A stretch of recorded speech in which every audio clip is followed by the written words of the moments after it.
Salut!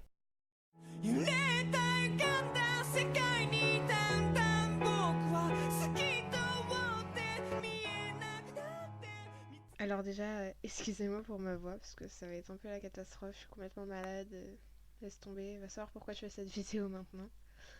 Donc dans cette première vidéo, waouh, je vais vous donner quelques conseils pour trouver votre style de dessin. C'est une chose que on a beaucoup de mal à trouver et pourtant qui est extrêmement simple à trouver en fait. Ça se fait en un peu longtemps, j'avoue, mais je sais pas, c'est facile à trouver et donc je vais vous expliquer tout ça. Déjà pour commencer, regardez vers quel style vous voulez vous tourner. Enfin, ça paraît bête dit comme ça, mais si t'aimes le cartoon, bah va vers du cartoon en fait, va pas faire du manga ou du réaliste. Enfin, c'est logique, mais il y a des gens qui, je sais pas, arrêtez de me juger. Ensuite, regarde la manière de faire des autres, pour une fois. Genre, inspire-toi, mais copie pas, hein. Surtout, copie pas. Tu t'inspires. Par exemple, si t'aimes bien la manière de faire de la bouche de quelqu'un, puis celle de faire le nez de l'autre, bah tu vas prendre tout ça, et puis tu vas tout mélanger, et tu vas te créer ton style. Mais attention, hein, je n'incite ni à la copie ni au vol. Je vous conseille seulement de vous inspirer. Trouve un univers qui te correspond, là où tu pourras transmettre des choses par tes dessins, ce qui pour moi est la chose la plus importante. Ensuite, trouve le style qui te correspond le mieux et entraîne-toi. Fais des tonnes de personnages, d'animaux, de végétaux différents et regarde si ton style est vraiment le bon, celui que t'arrives le mieux à faire, que tu trouves beau et que, je le répète, pardon, j'arrive pas trop à parler, qui te correspond. T'as un univers kawaii, va pas faire un style semi-réaliste avec des proportions géantes, musclées et tout. Enfin, ça me paraît logique quoi. Tourne-toi plutôt vers un style chibi, cartoon ou manga cute.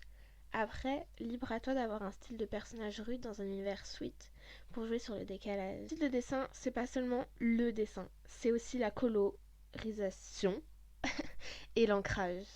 Dans un univers cartoon, par exemple, privilégiez un ancrage épais pour donner un côté cute ou doux. Enfin, cartoon quoi. Alors que dans un univers manga, attention, chose incroyable, c'est un ancrage manga. Un ancrage fin avec des pleins et des déliés. Quelque chose de souple et de... Je sais pas trop comment expliquer un ancrage comme on voit dans les mangas quoi. Bref. Pour ce qui est de la colorisation, la colo pour les intimes, là ça dépend des goûts de chacun. Il n'y a pas vraiment de colo spécifique pour chaque style. Chaque personne fait une colo différente, chacun a ses goûts différents et chacun est libre de faire ce qu'il veut. Certains mettent des couleurs flash, d'autres pastels, avec plus ou moins de brillance ou non, des paillettes ou pas, une colo lisse ou texturisée. Enfin bref, il y a tellement de colos possibles et imaginables. Trouve l'outil qui te plaît le plus, celui avec lequel tu es le plus à l'aise pour colorier. Donc que ce soit pour marqueur, crayon de couleur, tablette graphique, pastel sec, pastel gras, crayon HB, washi tape, tu peux colorier avec tout et n'importe quoi à partir du moment où ça te plaît. Après, ce que je viens de dire, ça reste très subjectif. Parce que de toute façon, on a un code génétique propre à nous-mêmes qui fait que peu importe ce qu'on va dessiner, il y aura toujours un quelque chose en fait qui fait qu'on verra que c'est nous qui l'avons dessiné. Pas forcément un œil, une bouche, un nez fait différemment, donc une stylisation, une stylisation du dessin, je crois que c'est ça. Mais quelque chose, donc le code génétique. Certes, tu peux styliser ton dessin, mais en gros, tu auras toujours un style naturel. Voilà, bah c'est tout ce que j'avais à dire là-dessus. J'espère avoir été assez claire, vous avoir aidé, si on peut appeler ça vraiment comme ça. Et du coup, bah je vous laisse sur le speed paint.